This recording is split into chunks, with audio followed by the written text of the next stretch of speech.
నా చెల్లి ఎక్కడా? దాన్నేం చేయలేదు కదా? మాట్లాడు. హలో, నా చెల్లి ఎక్కడండి? నీ చెల్లెలు క్షేమంగానే ఉంది. స్పృహలోకి రాగానే ఇంటికి పంపిస్తాను. తనకేం కాలేదు కదా? ఒక విషయం తెలుసా? నిజానికి తనకి ఏం జరిగిందో, ప్రస్తుతం తను ఏ పరిస్థితుల్లో ఉందో కూడా నీ చెల్లికి తెలీదు. నువ్వు చూసింది కూడా కొంతవరకే. మిగతాది నాకు తప్ప ఈ ప్రపంచంలో ఎవ్వరికీ తెలీదు. ఆ నిజం నాలోనే పాతి పెట్టేస్తాను. నువ్వు నేను చెప్పింది వినేంత వరకు అందరూ సేఫ్గానే ఉంటారు. కాదు అన్న మరుక్షణంలోనే కాష్టంలో కాలిపోతారు. వెళ్ళమ్మా, వెళ్ళు. పీటల మీద కూర్చుని ఆ పృథ్వీతో తాళి కట్టించుకో.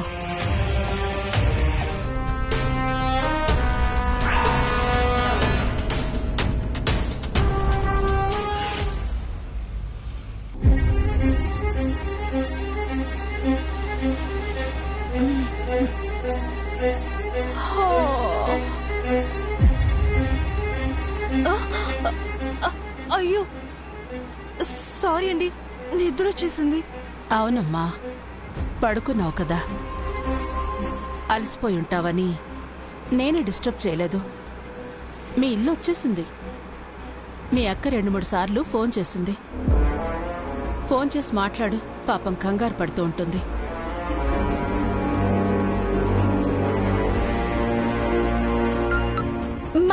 మహి ఎక్కడున్నావే? ఇంటికి వెళ్తున్నానక్క.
తప్పదు మరి. చిత్ర చిత్ర చిత్ర చిత్ర చిత్ర చిత్ర చిత్ర ఏమేం చిత్ర? అసలు ఏం జరుగుతుంది? నాకేం అర్థం కావట్లేదు చిత్ర. ఏమైంది చిత్ర? చెప్పు చిత్ర. ఎవరో ఫోన్ చేశారు చిత్ర. ఉన్న పలంగా ఇక్కడికి రమ్మన్నారు. లేకపోతే నీకు జీవితమే ఉండదని, నిన్ను చంపేస్తామని బెదిరించారు చైత్ర. వాళ్ళు నేనేం చేస్తారో అని భయపడి వచ్చేసాను చైత్ర. అసలు ఏం జరిగింది చైత్ర? చెప్పు చైత్ర, ఏం జరిగింది? పృథ్వీ గారు, నన్నే వడక్కండి. నా మెళ్ళో తాళి కడతారా?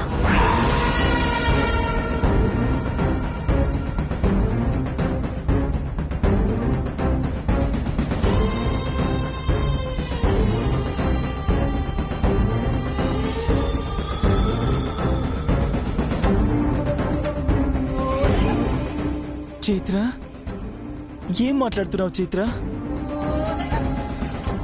ఇవేవి వద్దని వదిలేద్దామని చెప్పా, మనసుకి విరుద్ధంగా ఉండలేనన్నా. ఇప్పుడేంటి ఇలా? నువ్వే ఇలా గుళ్ళో. వద్దు చైత్ర, పద ఆంటీకి చెప్పి. పృథ్వీ గారు వద్దు.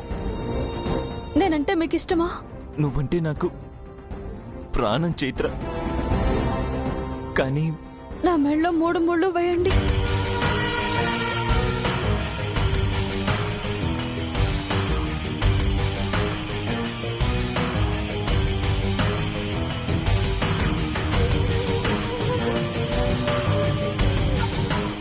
అమ్మ దగ్గరికి వెళ్ళేంత టైం కూడా నా దగ్గర లేదు.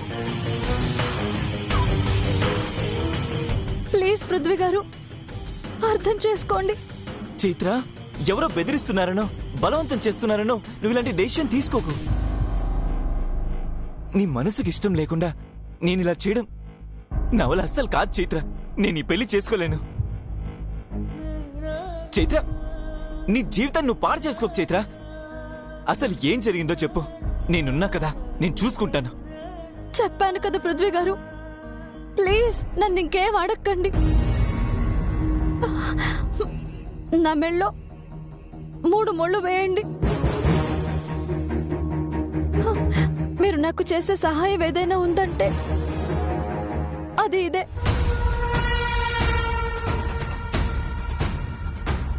అయ్యో చైత్ర, నా వల్ల కాదు చైత్ర, నా వల్ల కాదు, నా వల్ల కాదు చైత్ర, నా వల్ల కాదు.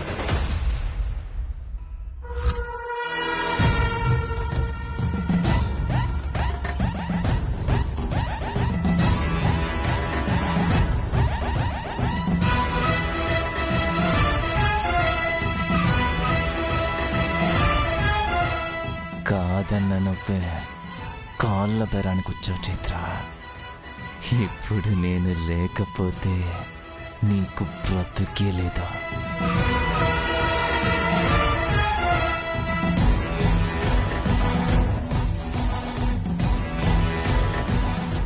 ముహూర్తానికి టైం అవుతుంది, త్వరగా వెళ్ళి రెడీ అవ్వు. రై, ఎవరా మీరంతా? పృథ్వీ గారు నా మాట వినండి, అతనేం చేయకండి. చెప్పరా, లేదంటే చంపేస్తాను. చెప్పరా. పృథ్వీ గారు నువ్వు ఆగు చైత్ర. వీని 2 పీకితే అన్ని నిజాలు బయటకు వస్తాయి. చెప్పరా, చెప్పరా, ఎవరా మాకు ఫోన్ చేసింది? ఎందుకు ఇక్కడికి రమ్మన్నారు? పృథ్వీ గారు ఆపండి ప్లీజ్. అతన్ని వదిలేయండి ప్లీజ్. నేను చెప్పింది చెయ్యండి ప్లీజ్.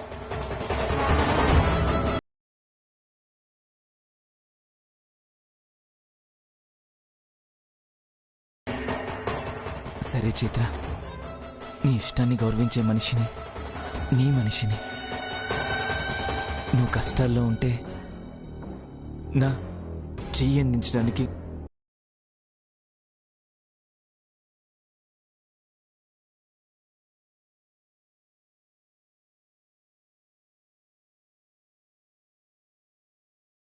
నేను ఏదైనా చేస్తాను చైత్ర.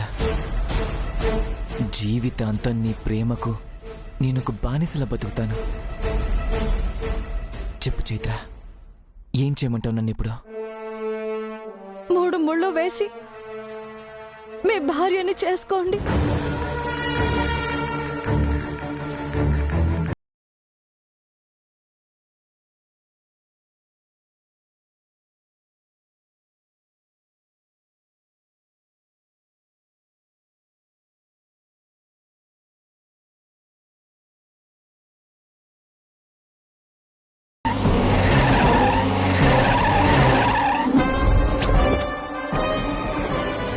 చైత్ర, చైత్ర, చైత్ర.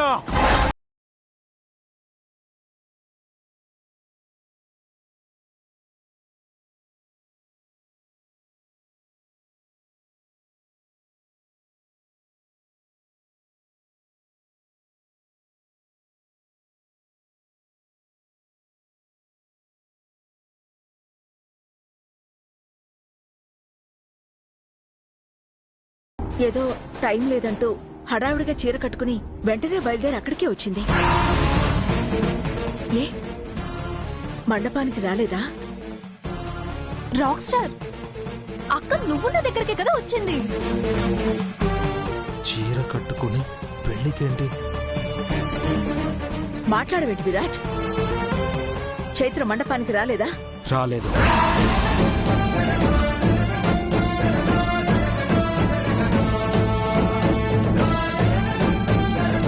నేనక్కడే ఇప్పటి వరకు తన కోసం ఎదురు చూసి చూసి చూసి ఇప్పుడు ఇక్కడికి వచ్చాను. మండపానికి బయలుదేరితే అక్కడికే వచ్చేది కదా, రాలేదంటే? బయలుదేరే ముందు ఏదో ఫోన్ వచ్చింది విరాజ్. రామాలయం దగ్గరికి వస్తున్నానని చెప్పింది. ఓ, బహుశా ఆ గుడి నుంచి మండపానికి వస్తుందేమో. రామాలయం దగ్గర తనకేం పని? Rock star, rock star, Viraj, rock star.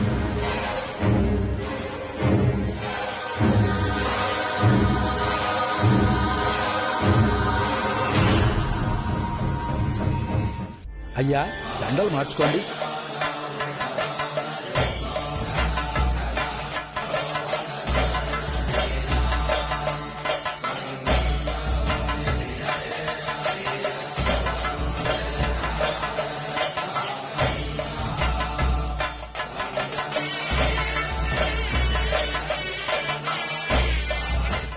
Gomati, Viraj ఎక్కడా? ఇక్కడే ఎక్కడో ఉండాలండి.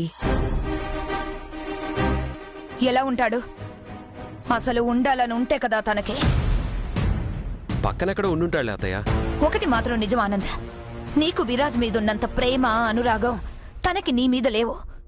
అందుకే నువ్వు పెళ్లి చేసుకుంటున్నావన్న ఆనందం కూడా తనలో లేదు.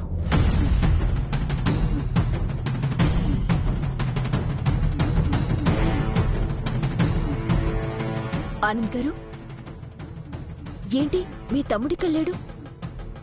మీ లైఫ్ లో ఇది మీకెంతో ముఖ్యమైన క్షణం. ఈ టైంలో తనిలా అంటే ముట్టినట్టు ఉండటం ఏంటిలా? అలాంటిదేం లేదు స్మైలీ, ఏదో పనిలో ఉండుంటాడు. అత్తయ్య, ఎందుకు లేనిపోనివిలా? లేనిపోనివి కాదానంద్. ఇందాక తన అలా ఉంది చైత్ర కోసమే అని నీకు అర్థమైంది. తను రాలేదని తన కోసమే వెళ్ళుంటాడు. పందిట్లో అన్నవి నువ్వుండగా నీకంటే బయట వాళ్లతో సావాసం ఎక్కువైపోయింది వాడికి. అత్తయ్య, నలుగురిలో ఏంటిలా? వస్తాడు కదా. హంస, వాడిక్కడ లేడని నీకు బాధగానే ఉండొచ్చు. వాడు కారణం లేకుండా ఏదీ చేయడు. ఆనంద్ విషయంలో అస్సలు చేయడు. నేను వాడికి ఫోన్ చేస్తాను.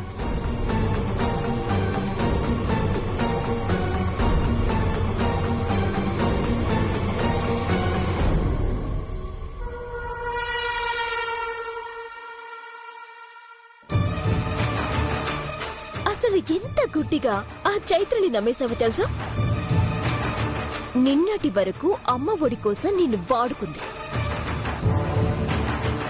దొరికిన సాక్ష్యాన్ని అమ్ముకొని సొమ్ము చేసుకుంటోంది.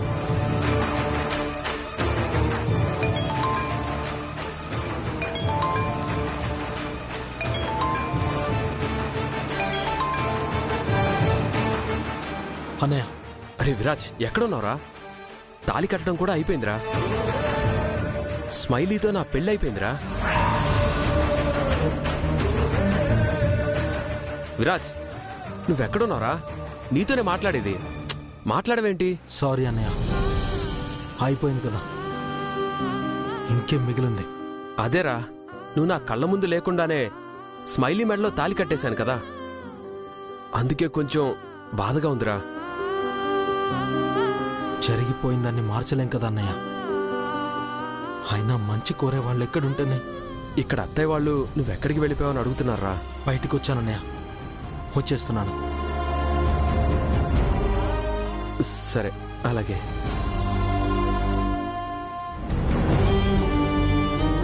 అత్తయ్య, అక్కడ క్యాటరింగ్ దగ్గర ఏదో సమస్య వచ్చిందంట. వాడు అక్కడే ఉన్నాడు, వచ్చేస్తాడులే.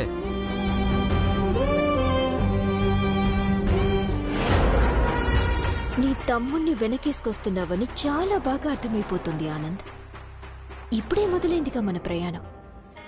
నిన్నటి వరకు రాముడికి లక్ష్మణుడిలా నీ తమ్ముడు నీ పక్కనే ఉన్నాడు. కానీ ఇప్పుడు నీ జీవితంలోకొచ్చింది సీత కాదు, నీ ఇంటి రాతని మార్చే స్మైలీ.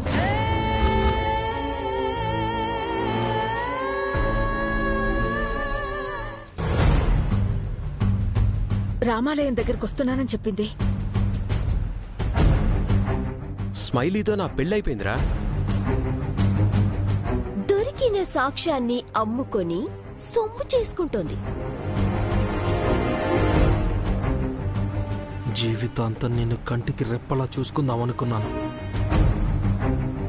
నా కుటుంబాన్ని నన్ను మోసం చేశావు కదే, మోసం చేశావు.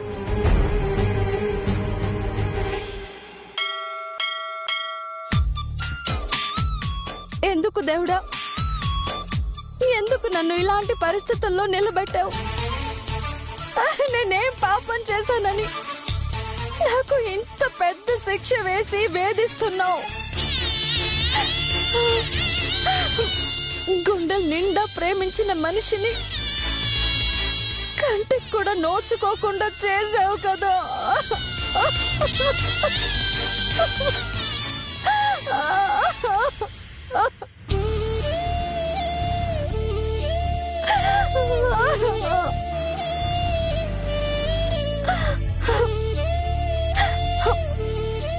అందమైన జీవితాన్ని ఊహించుకున్న వాడి ముందే ద్రోహం చేసిన దానిలో నన్ను నిలబెట్టి నాకు దిక్కే లేకుండా చేశావు.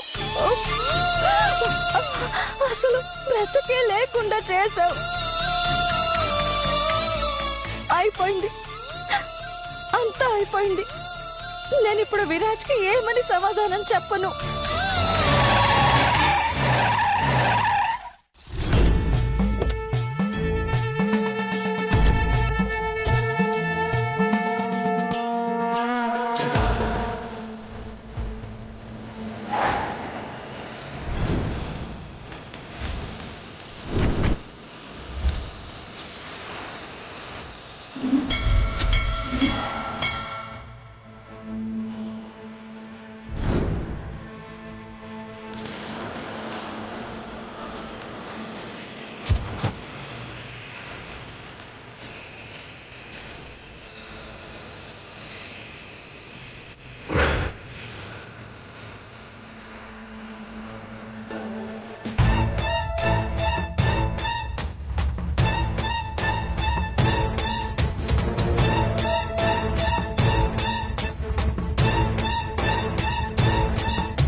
చైత్ర, చైత్ర, చైత్ర.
పరువును ప్రతిష్టను నీ మీద పెట్టుకున్న నమ్మకాన్ని ఆశని అంత క్రూరంగా బలివ్వాలి అని నీకెలా అనిపించింది?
చెప్పవా? దాని మనుషులకు అమ్మేశావు కదా? ఎంత కమ్మేశావు? లైఫ్ సెటిలా? హ్యాపీగా పెళ్లి చేసుకుని బతికేయచ్చా?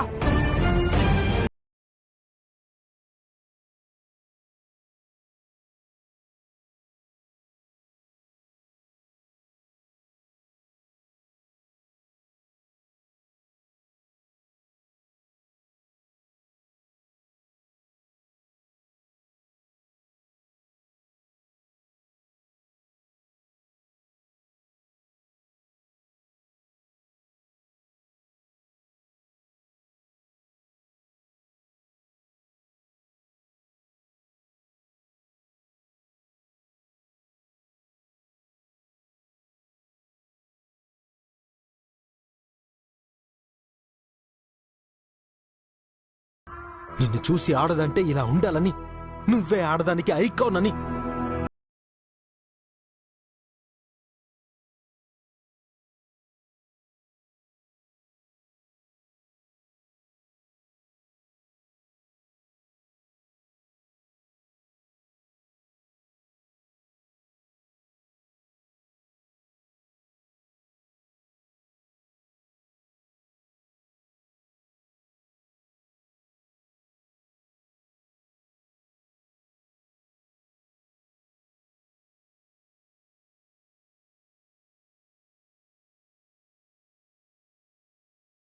ఉంటేనే ఒళ్ళంతా కంపరంగా ఉంది.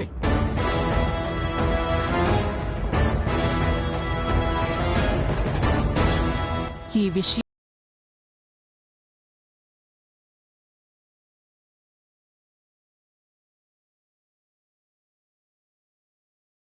చెప్పలేను, వాస్తవాన్ని దాయలేను.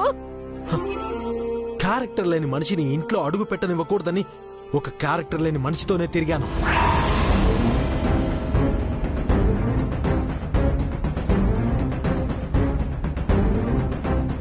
అది నేను నా జీవితంలో చేసిన పెద్ద తప్పు.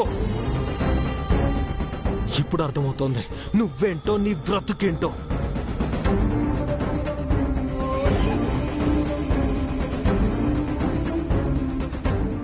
ఈ మనిషిని వాడుకోవడానికి మనస్సునే ఎర్రగా వేశావు కదే.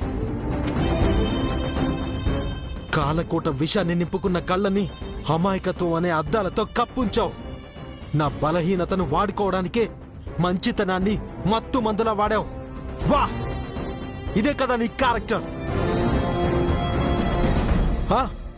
ఇలా ఉండటం అంత సులువైన విషయం కాదు. ఇదంతా రక్తంలోనే.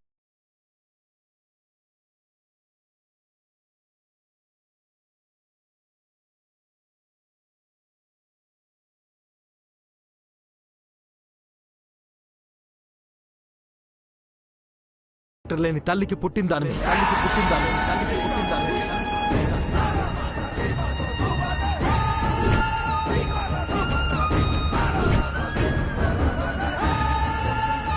అందుకే ఒక క్యారెక్టర్ లేని మనిషి నా ఇంట్లో అడుగు పెడుతున్నా నీకు అసలు పెద్ద విషయంగా కూడా అనిపించలేదు కదా.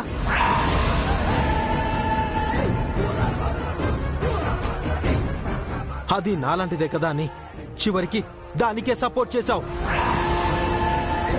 నీ స్వార్థం కోసం చేసిన పాపం వల్ల నా కుటుంబానికి పడిన శిక్ష ఉరి శిక్షతో సమానం.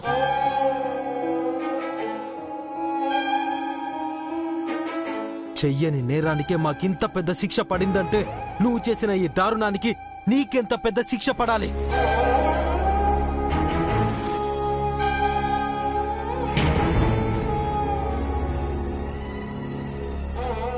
ఇన్ని రోజులు నా గుండెల్లో ఉన్న ప్రేమని ఎలా బయట పెట్టాలని ఎదురు చూశాను. కానీ ఇప్పుడు ఆ ప్రేమే యమపాశంలా మారితే ఎలా ఉంటుందో.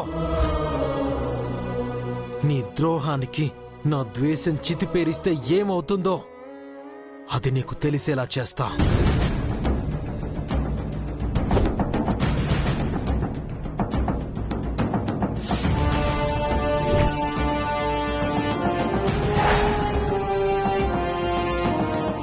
నాలో రగులుతున్న ఆ జ్వాలని నరకంగా మార్చి నీ బ్రతుకుని భస్మం చేస్తాను.